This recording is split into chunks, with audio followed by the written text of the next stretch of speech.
독일 역사의 가장 끔찍한 한 페이지는 2차 세계대전 바로 전범의 역사이며, 그리고 독일인들의 기억에 지워버리고 싶은 인물은 아돌프 히틀러입니다. 이 당시 얼마나 많은 사람들이 죽었을까요? 그런데 히틀러에 의해 학살당한 사람들이 유대인만 있었던 것은 아닙니다. 여기서 당시 죽었던 사람들이란 독일 나치 국가에 의해서 조직적으로 시스템이 갖춰진 상태에서 정신수용소에 끌려가 학살당한 사람들을 말씀드리는 것인데요. 이 숫자가 유대인만 바로 600만이며 유대인이 아닌 비유대인은 무려 300만입니다. 적지 않은 숫자죠.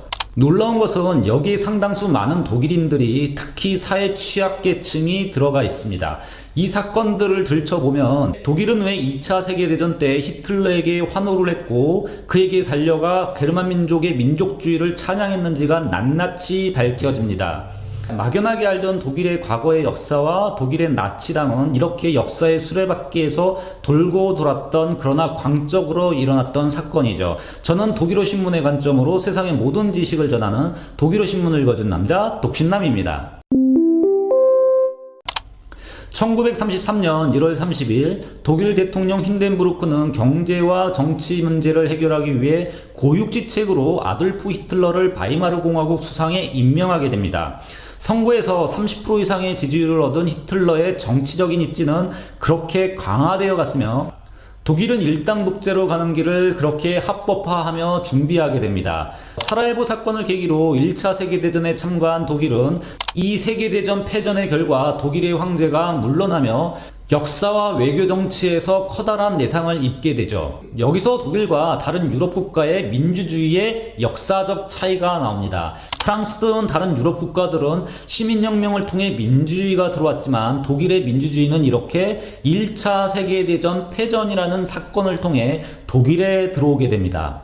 쉽게 생각하면 나라의 아버지 국부가 그 왕자에서 끌려 내려온 것인데요. 그 대신 그 자리를 프랑스와 영국 등 주변 국가들의 강요에 의해서 민주주의가 차지하게 되었던 것이죠. 당시 민주주의는 수치였고 바로 패전의 상징이기도 했습니다. 이렇게 독일은 연합군에 의해 강요된 민주주의를 받아들이게 되었죠.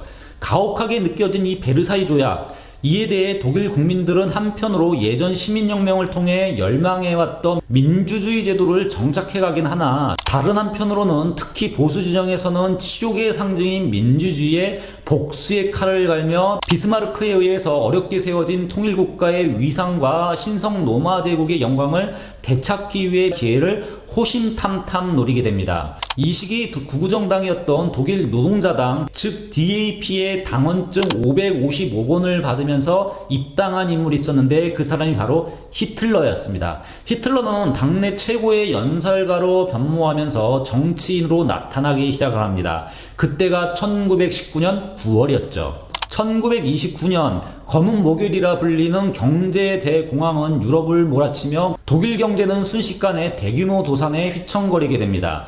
거리로 내몰린 노동자의 수가 무려 600만 명에 이르자 독일은 최대 혼돈에 직면하게 되는데요. 이 시기를 틈타 1932년 4월 대통령 선거에 출마한 히틀러는 비록 낙마했으나 1340만 표, 30% 이상의 표를 확보하면서 아무도 무시하지 못하는 정치적 자산을 얻게 됩니다. 다음해 총선에서는 연이어 30% 이상의 지지율을 얻었고요. 1933년에는 바이마르 공화국 수상에 임명이 됩니다. 1년이 지난 1934년 8월 히틀러는 독일 대통령 힌덴부르크가 죽자 상처받은 민족의 자긍심과 그 복수에 사로잡힌 독일 국민들의 지지를 얻으면서 대통령의 지위를 겸한 총통의 자리에 오르면서 독일을 극으로 몰아가기 시작합니다. 2차 세계대전은 결국 게르만 민족의 자존심 회복과 패전의 상징이기도 했던 민주주의에 대해 응징해야 한다는 독일의 민족주의의 결과물이었습니다. 이 현상은요, 당시 역사의 옷을 벗겨 속사를 보면 이해가 가는 사회적 현상입니다. 영화 크리스마스 이브를 보시면요, 당시 상황이 어떠했는지 자세히 전달을 하고 있는데요. 영화 시작에서 독일과 프랑스 양 국가 어린아이들은 학교 교실 앞에서 상대방을 증오하는 수업 발표를 하면서 영화를 시작합니다. 잠시만 세계사를 거슬러 올라가더라도 이를 확인할 수가 있죠. 독일과 프랑스 국경에서는 세대별로 전쟁이 있었습니다. 나폴레옹에 의해 해체된 신성로마 제국은 비스마르크 시대 들어 설욕을 했고요.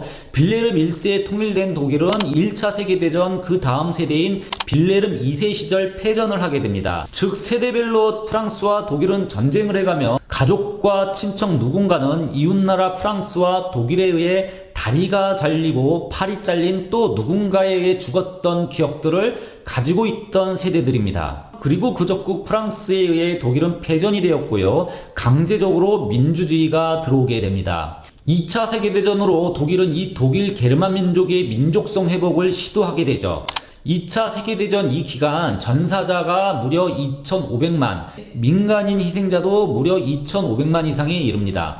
무엇보다 홀로코스트라는 망령에 휩싸인 독일은 유대인을 체계적으로 학살해 갑니다.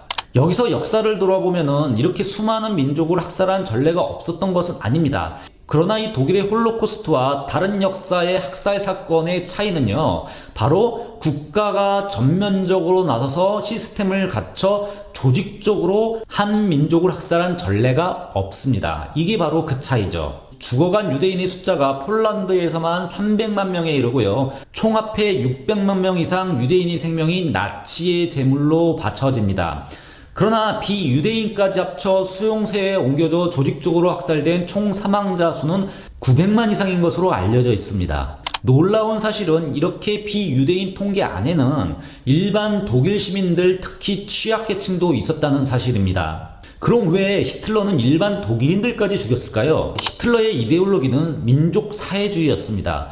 독일 민족사회주의 중심 사상은 게르만 민족의 혈통이 보존이 되어야 되는데, 이는 게르만 민족의 피가 가장 우수하고 그러기 위해 그 혈통은 보존해야 된다는 논리가 전제되었기 때문이죠. 바로 국가의 최대 과업은 혈통 보존에 있었습니다. 그러나 히틀러의 위와 같은 주장에 걸림돌이 있었죠. 히틀러는 독일 내 동성연애자, 장애인, 정신박약자 등 이들을 스스로 열성의 피를 가진 게르만 민족으로 부끄럽게 여겼고, 게르만 민족의 피의 우수성 증명에 비판받을 소지가 존재하고 있었기 때문에 이들 역시 제거 대상이 되었던 것입니다.